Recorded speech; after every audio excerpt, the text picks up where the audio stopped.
بعجب من کلام موسی کلمه تکلیما. از این گفت عجیبتر مگر سخن گفتن حضرت موسی نیست که با خداوند صحبت کرد به یگان واسطه، به یگان ترجمان. سومش گفت که فعیسی کلمت الله و روحه. این مردم گفت معجزه حضرت عیسی را فراموش کرده. به پدر خداوند خلقش کرد از یک کلمه ای که در بطن بیبی مریم انداخته است. چهارمش گفت که فآدم استفاه الله تعالی. هم مردم گفت حضرت آدم علیه السلام فراموش کرده. حضرت عیسی به هر وجه مادر داشت و خدای تعالی آدم علیه السلام به پدر و مادر از یک مشت خاک خلق کردگی. روح در بدنش دم ملائکه را امر کرد در پیشش سجده کردن. مرتبه و منزلت حضرت آدم فراموش کرده. همین وقت میگه حضرت صلی الله علیه و سلم خارج شد فسلم علیه، میگه سلام شد. ثم قال لقد سمعت کلامکم و عجبکم. حضرت گفت من همین سخن شما را و تعجبتون شنیدم. این ابراهیم خلیل الله و هو کذالک. بله گفت حضرت ابراهیم خلیل خدای، هیچ جوی شک نداره کسی انکار کنه کافر میشود. و موسی نجی الله و هو کذالک. بله حضرت موسی با خداوند در نجوا صحبت کرده است، کلیم الله. و عیسی کلمت الله و روحه و هو کذالک. بله حضرت عیسی روح الله ای، کلمت الله ای، هیچ جای شک شبهه نداره. و آدم استفاه الله تعالی و هو کذالک. بله خدای تعالی آدم برگزید، ای ملائکه حتی بالاش گذاشت که در نزدش سجده کردن، همون ذاتایی که از نور آفریده شدگیان. بعد گفت الا و انا حبیب الله ولا فخر. اما شما فراموش نکنید من حبیب الله هستم. من به این افتخار نمیکنم، کتگی نمیکنم، تفاخر ندارم، اما من حبیبی خدا هستم. محققون میگن که بین خلیل حبیب از زمین تو آسمان فرقه. خلیل رفیق هم میگن، خیلی تو وقتی هستی رفیقی میکنی قطعش. انا حبیب شخصی را میگن که جان تفیداش میکنی، لازم شود جان تفیداش میکنی. دوست بسیاره، نه که دوستی جانی اویه که حبیبت باشه بسیار کمه. ایمیانی پیغمبر و حبیب الله فقط محمد صلی الله علیه و سلم. گفت و انا حامل لواء الحمد یوم القیامت ولا فخر. فرد و روز قیامت خدای تعالی پرچم حمد میاره، انا بیرق خبگه میاره، در دستی من تسلیمش میکنه. من باید افتخار نکرده استم. و آدم و من دونه تحت لواء یوم القیامت ولا فخر. از آدم علیه السلام تا عیسی علیه السلام همه در پشتی بیرق من، ای پشتی من صف میگیرم، اما من با این فخر نمیکنم، تفاخر ندارم. و انا اول الشافعین و اول مشفعین یوم القیامت ولا فخر. فرد روز قیامت اول شخصی که طلب شفاعت میکنه و شفاعتش از جانب پروردگار پذیرفته میشه من هستم. گفت اما من به این میگه فخر فروشی نمیکنم. و انا اول من یحرک حلق الجنه فیفتح الله لی و معی فقراء امتی ولا فخر. فرد روز قیامت اول شخصی که در جنت همه کوبه حلقه های در جنت به حرکت میدرونه من هستم. خداوند میگه در جنت برون باز میکنه، همراه همین فقیرای امتن، اما با این تفاخر نمیکنیم. و انا اکرم الاولین و الاخرین ولا فخر. ها فراموش نکنه بزرگترین و مکرمترین اولین ها و آخرین ها ما هستم. گفت اما من با این تفاخر و فخر فروشی نمیکنم. اینا ببینید حقیقتا همه پیغمبرها حق شفاعت دارند. هر پیغمبر طلب شفاعت میکنه، اما شفاعت عظما خاصی رسول الله صلی الله علیه و سلم. ولی همه قاری‌ها زمزمه میکنن میگن که دنیا مجال و گنجایشی بزرگی تر نداره یا رسول الله. بزرگی و مجال فرد روز قیامت به ظاهر میشود. معنای گپ چی است؟ در حدیث اومده است، حدیث امام بخاری است. حضرت ابو هریره رضی الله تعالی عنه راوی اومد روایت میکنه، همون صحرای میگه که اوتی لرسول الله صلی الله علیه و سلم لحم، اوتی رسول الله صلی الله علیه و سلم بلحم. نزد پیغمبر خدا صلی الله علیه و سلم گوشت آوردن. میگه فرفع الیه ذراع و کان تعجبه. حضرت ای همه بیشتر همین پوچوی پیش گوسپند دوست می داشته است. دستاش بگیم همون را زیراع میگن در عربی. به حد دوست می داشته برو. همین خراکو ای همه جای دوست داشته ترینش همون بود. از بس که می دونستن که حضرت همون زیراع دوست می داره، همون زیراع هم میگه پیشش برداشتن.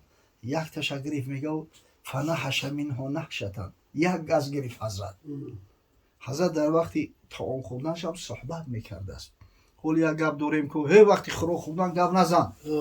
اوه این شعاری ما نیست، این شعاری اروسوای به فکرم کگده یا یم یا گلوخ اینیم در موی تاری گپ نیست. اگر گپی با معرفت باشه، نصیحت باشه، پند باشه، یگان اشکال نداره. از یک خاموش مستی میخری گپ زده بخری بهتره. چرا؟ اولش که کم میخری، که گپ زدی کم میخری کو. دویمش که خویده میخری. وقتی خویده خوردی انشالله حل میشه، بخوی نخوی مشکل نمیشه وده برات. و نهایتش سنتی پیغمبر صلی الله علیه و سلم احترام بالاتر و بالاتر. حضرت میگم یک گز گرفت و گفت انا سید الناس یوم القیامتی و هل تدرون مما ذلک. فردا روز قیامت شریفترین بزرگترین بنده خدا ما هستم. در میان مردم همه درجه و منزلتی بزرگتر درجه و منزلتی ما هستم. شما گفت صحابای عزیزم میرا میدونه. و حضرت قیصه کرد گفت یجمع الله الناس الاولین و الاخرین فی سعید واحد یسمعهم الداعی و ینفذهم البصر. فردا روز قیامت خدای تعالی گفت همه را در همین محشر جمع میکنه. با درجه هموار است که اگر امکانی دیدن باشه بالا تماشا کنی همه شب میبینی. یگان تل تپه دیگه موندگی نیست. و تدنو شمس خداوند افتاب و امر میکنه. همین افتاب به حد پایان میوید که مردم دیگه به حد در مشکلی و مشقت گرفتار میشوند. همین تابستان را دیده هم خطی چی خطی که میروه افتاب اکواتر خطی میروه چقدر گرمه. تصور کنه که کمک پایان بیاید چه حال میشود. حرارت به درجه گرم میشود. میگه که انا فیبلغ الناس من الغم والکرب ما لا یطیقون ولا یحتملون. دیگه طاق میشود نمیتونن. حتی پیغمبرای خدا میگه همون عرقاشو توزانوشو نمیرسه، تو بجلکی پاشو نمیرسه. بعضی‌ها را عرق توزانوشو لغت میکنه، بعضی‌ها را تونوف، بعضی‌ها را حتی میگه لجام میزنه دیگه دهنشو نباز کرده نمیتونن. بعد بسیار حالشون که بد میشود. بعد بعضی‌ها میگن که انت صبر میکنه میشتی. یک آدمی را پیدا نمیکنه که پیش خدا برامد طلب شفاعت کنه که اخرا نمی افتو و امر کنه مقصد اندک سلقین‌تر شود حال ما بد شید. ما فکر سوال جواب نکنیم، فکر این گرمی را کنیم این چه حاله یخی به حد حال ما بده. و میگه فقال بعض الناس لبعض علیکم بی آدم علیه السلام. مصلحت بودن بعضی‌ها همه جو در مصلحتچی ها هستند. گفتن نزد آدم علیه السلام بودید. پدر آدم ای خداوند خودش خلقش کرده است، خداوند جنتش در آورده است. اگر همین آدم علیه السلام که طلب شفاعت نکنه دیگه مشکل است از یگان کسی دیگه طلب کردن. و میگه که و یأتون آدم علیه السلام فیقولون انت ابو البشر خلقك الله بیده و نفخ فیک من روحی. تا گفتن پدری تمام بشریت است. خداوند خودش خلقت کرد از یک قبضه خوکی که از زمین گرفته شده بود. خداوند روحی را که آفریده بود در بدنت انداخت. ثم امر الملائکه فسجدوا لك. بعدا ملائکه ها را امر کرد در نزد سجده کردند. او خداوند تو را جنت در آورد. اشفع لنا الی ربک الا ترى الی ما نحن فیه الا ترى الی ما قد بلغنا. و حال ما ترحم کرد، حال زار ما را نمیبینی. گفتن پدر مونی پیش پروردگار برای طلب شفاعت کرد. اما حضرت آدم علیه السلام همی سرش خم در همی فکر خود تورای گفت این ربی قد غضب الیوم غضبا لم یغضب قبله مثله ولا یغضب بعده مثله. خداوند به حد خشمناک گفت میترسم. تصور کنید که همین دنیا در رئیس اگر گیزله باشه خرکی باشه معاوناش جرأت نمیکنن پیشش بدوین. پروردگار وقتی خشمناک شد کی جرأت میکنه آخی؟ به حد گفت پروردگار غضبناک هیچ وقت این خیلی غضبناک نبود. در آینده هم هیچ وقت این خیلی نمیشود. خوزی به حد لحظه حساس گفت و انه قد نهانی عن شجرتی فعصیته. خداوند میگه مرا از همون درخت منع کرده بود در جنت که نخ، من سرکشی کردم خوردم. نفسی نفسی نفسی، وای بر من، وای بر من، وای بر من. الله، وای بر من. گفت من در پیش خدا چی جواب میگفتم باشم؟ یکم مسئله را در اون بکشم. اذهبوا الی غیری، اذهبوا الی ابراهیم الی نوح علیه السلام. شما گفت نزد حضرت نوح علیه السلام برید. حضرت نوح بگذار طلب شفاعت کنه، عذاب بسیار کشیده و حضرت ناز شمه برداره خداوند و اشیاء سرکشی نکرده است. و میگن از حضرت نوح علیه السلام میگوین که یا نوح للارض و قد سماک الله عبدا شکورا. ای نوح گفتم تو اولین پیغمبری هستی که بر ضد مشرکا خدای تعالی نازلش کرده است، مبعوثش کرده است. تو خدای تعالی بنده شکرگزار گفته است، درجات به حد بلنده. و خاطر الله 950 سال عذاب و عقوبت کشیدی. اشفع لنا الی ربی، پیش پروردگار طلب شفاعت ما را کن، حال ما را ببین حضرت. و ختم در انتری حال ناگوار قرار دادی. حضرت نوح هم همون گپ آدم علیه السلام را تکرار کرد. خداوند گفت از ما که من میترسم میپذیرم پروردگار. الله که را ببین و روزی که دهشت برند انبیا، تو عذر گناه را چی داری؟ بیا خدا رحمت کنه شیخ سعدی را. ای روزی که میگه پیغمبرای خدا میترسن ای غضب پروردگار، آخه تو خانه ساخته عذر همین گناهات چی میبری؟ چی میگفته باشی در امروز؟ زنان رو به عذر معین که هست زی طاعت بدارند گهگاه دست.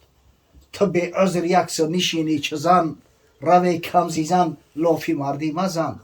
زنک های ازرق دارند، در حالت حیض نفاسشون نماز نمیخونن، روزه نمیگیرن، اما تو به یگان عذر میگن نماز ترک میکنی، روزه را ترک میکنی، مسجد را ترک میکنی. چی دعوای مردی و جوان مردی میکنی؟ درجه و منزلتی تو ایزن در کمه میگه. روی کم زیزن لافی مردی مزن. زنانی که طاعت بر رغبت برند، زی مردان ناپارسا برترند.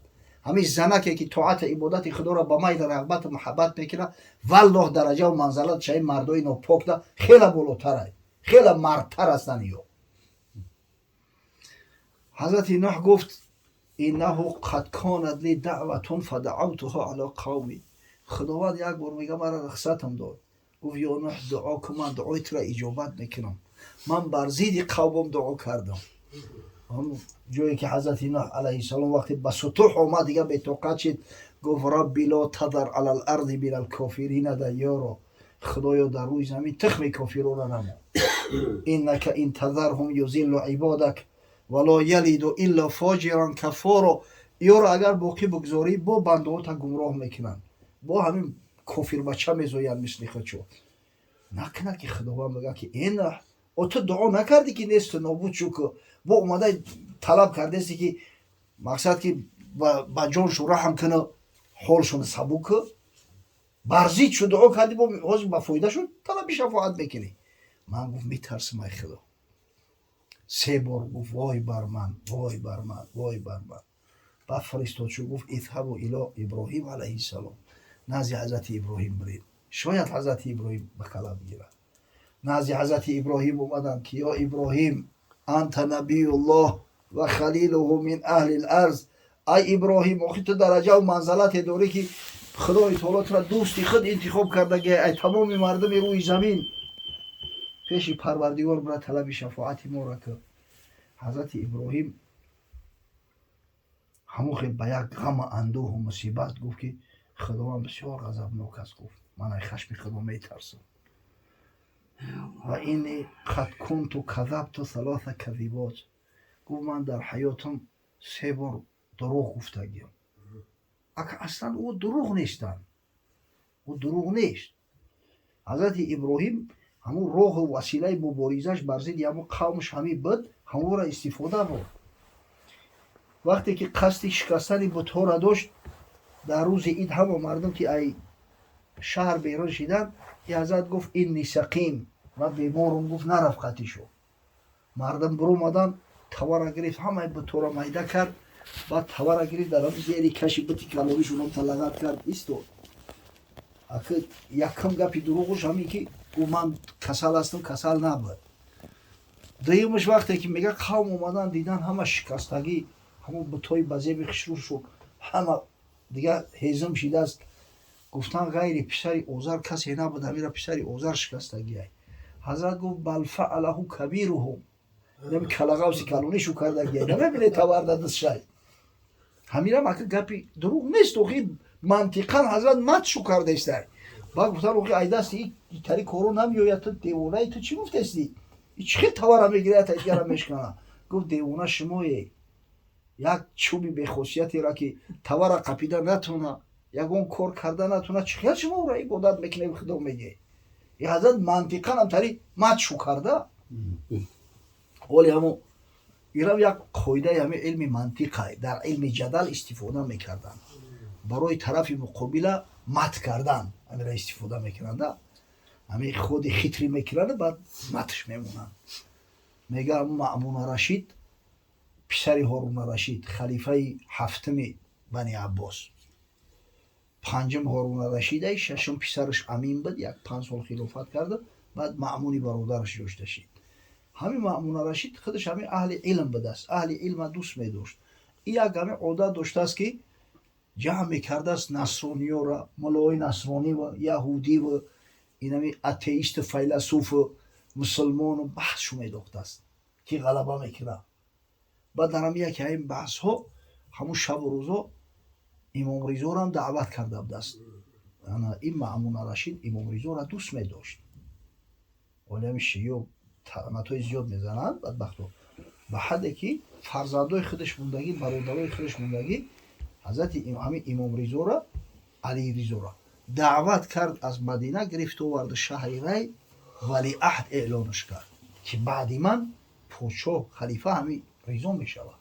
خیلی خدا رحمتش کنه، از دنیا گذشت. اگر چند شیعه تهمت میزنن و میگن که گویا که مأمون زهرش داده است، دروغه این گپا. آخه اگر مأمون که حقیقتا حسن اخلاص نمیداشت و محبت نمیداشت، حاجت نبود رای مدینه فیرود کنه. در مدینه رنگ حبس خانگی بدن. یا همون حضرت امام جعفر صادق هم تا حبس خانگی بود، موسی الکاظم هم همون خیلی بود پدر امام رضا، هیچ حاجت نبود که او را بگیره بیاره. قصه کوتاه همون مجلس بحث ده امام رضا شرکت میکرده است. بعد همون نصرانی دعوای بسیار میکنه، میگه که پیغمبر ما اکو نعوذ بالله پیغمبر هم نمیگن، آخه خدا میگن. عیسی علیه السلام میگه مرده را زنده میکرد، در گواره گپ زد. انا مقصد که کسلیایی که در حالت مرگ بودن ایسری نبود، شفاشو میداد دم عیسوی. انا همه خیلی دعوای بسیار کرد. بعد میگه امام رضا گفت که واقعا گفت حضرت بزرگ بود، هم یک کمبودی داشت. گفت چی کمبودی داشت؟ در حیاتش یکون کمبودی نکرده حضرت عیسی. گفت همین عبادت کم میکرد، عبادت. بعد گفت تو سرت زدگی دیوانه ای چی؟ حضرت عیسی یک امر فقط عبادت کرده است. گفت سرزده دیوانه تی، آخی خدا کی باشه چرا عبادت کرد؟ آدم آخی هست معبود و هست عابد. آخی معبود کی باشه او کی را عبادت میکنه دیگه؟ پس معلوم میشه که حضرت عیسی عابد بود کو، بنده الله بود کو، آخری پیغمبر ای، نعوذ بالله خدا نیست ای کو. میگه او طرف مقابل دیگه مبهوت ماند، جواب یافته گفته نتونست. اگه این خطری خود برای همین قاعده این منطقه نه. اول یک گپ میگه که اصلی واقعا نیست، بعد وقتی که او ده همون دام غلطید بعد متش میکنه. همین حضرت ابراهیم علیه السلام هم همین خیل کرده و مشرکا را. و نهایت گپی ناحق سیمش که گفته است که مقصد خلافی واقعیت بود، وقتی که از دست همین نمرود و این بدبختو گریخت به مصر رفت، در اونجا هم یکی از فراعنه مصر سوره مادر موندید عاشق شد. بیبی سوره به حد خشرو بود. همونجا خوفی اون بود که اگر میگفت که همین زن من میکشتنش. برای همین سوالش کردن که ای کیه؟ گفت هی اختی، ای خواهر مای. اگر اصلا بگیریم از روی خلقت غلط نیست. و خیلی همه فرزند آدم و حواه در مجموع که بگیری همه برادر خواهر میشه فرزندای آدم و حوا. ببینید حضرت مقصد همه رو گناه حساب میکنه و میگه نفسی نفسی نفسی. من ای خدا میترسم، ای خدا میترسم. وای به حال ما به این دروغ ما دیگه این کسافت مردم گپی دروغ بیاور راست نمیگن. آخه از برای خدا عوامش هم دروغ میگه، خودش هم دروغ میگه، آخه نمازخوانش هم دروغ میگه، بی نمازش هم دروغ گفته است، ملاش هم دروغ میگه، روش درگور دروغ به حد بسیار شده است که این کسافتی آورده است. سوداگر هم دروغ میگه، خریدار هم دروغ میگه، شوفیور هم دروغ میگه، پاساژیر هم دروغ میگه. دیگه این دروغ خونه کردن هم دنیا را ده این بسیار خوف و خطر داره. خدای بزرگ خودش نگه داره. دروغ گناه کبیره. هر لحظه خرد هزار سوگند دروغ، آنگونه که در بادیه اعرابی دوغ.